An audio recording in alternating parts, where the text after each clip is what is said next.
In Chapter 18, we're going to be reviewing the planning and zoning ordinances that we have.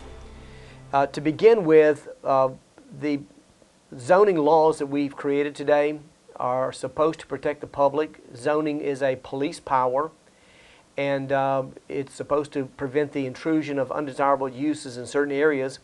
Currently, the cities throughout the state of Florida are all zoned, and now all the counties are zoned. In 1985, the state of Florida developed the Growth Management Act, and as part of the Growth Management Act was one of the rules in it was called concurrency. What concurrency is and what concurrency means is that anytime a developer comes in to develop a new project, that infrastructure has to be planned into it. And when I say infrastructure, what I mean is sewer, water, electrical, all the things that are part of a new development that we typically don't see. The big one, honestly, is going to be our sewer capacity and making sure sewer lines are put in right. So concurrency is an important part. Concurrency has to be part of any new development plan. As far as the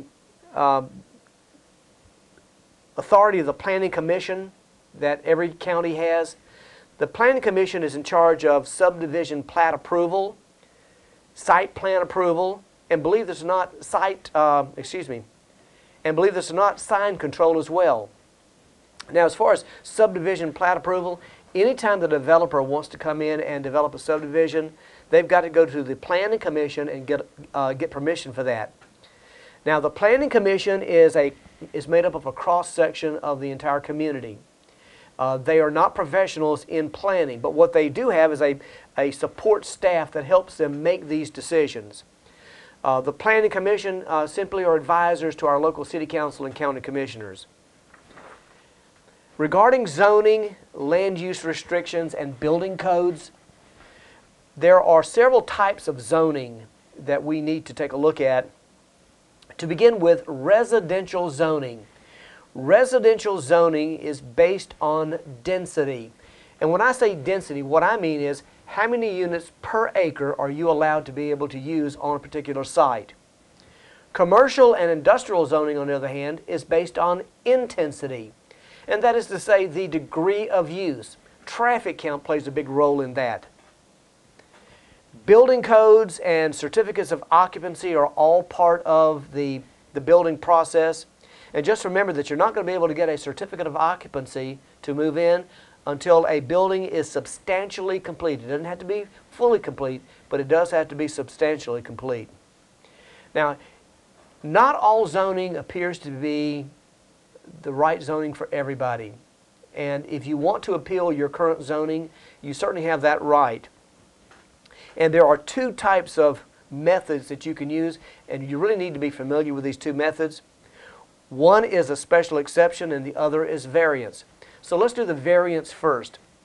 The variance is where the zoning is right, the zoning is proper, but there's something within the zoning ordinance that won't allow you to do what you want to do. Typically speaking, it might be setback requirements or something of that nature. I remember that I sold a commercial piece of property to a gentleman, and the lot size was 100 feet on the road. Well, his buildings were 100 feet on a footprint, which meant that we had to go lot line to lot line. Well, the zoning said that we had to have 10-foot setbacks on either side. We went to the zoning board and said we need to have a little relief. They gave us 5 feet on each side, went back to the drawing board, and we were able to make it work. A special exception, on the other hand, is where you're going outside of your current zoning. You're asking for a use that the zoning currently does not permit. In other words, if you're in some type of residential zoning and you'd like to put a Dairy Queen or some other type of facility that's not zoned for, chances are if you try to go and get a commercial zoning, you're going to go contrary to the comprehensive plan, you're not going to get it. But if you ask for a special exception, say there's a particular thing that I want to do and I won't use it for anything other than this particular thing, there's a good chance that they're going to allow you to do that. That's called a special exception. Now, something that is a non-conforming use, this is something that has been grandfathered in. Regarding a planned unit development or a PUD, A planned unit development is where we have a lot of uses. We have residential, we have multifamily, we have commercial, we have a lot of areas that are common area. It's a self-contained community. Regarding subdivision calculations, you're probably going to have to do some of these calculations in the math section, and we'll go over that a little later on when we hit the math section. Regarding flood insurance programs, just remember that there are certain areas of Florida that are flood prone. As a matter of fact, 40% of all the flood insurance purchased in the country is right here in Florida. So you need to be aware of the flood areas and the flood zones in Florida. That is all we have for Chapter 18 and the planning and zoning section. So what I want to do now is to review that particular section with you to make sure we have an understanding of it. First of all, the Planning Commission is appointed by the government leaders and made up of ordinary citizens. They do, however, have a professional staff that they work with.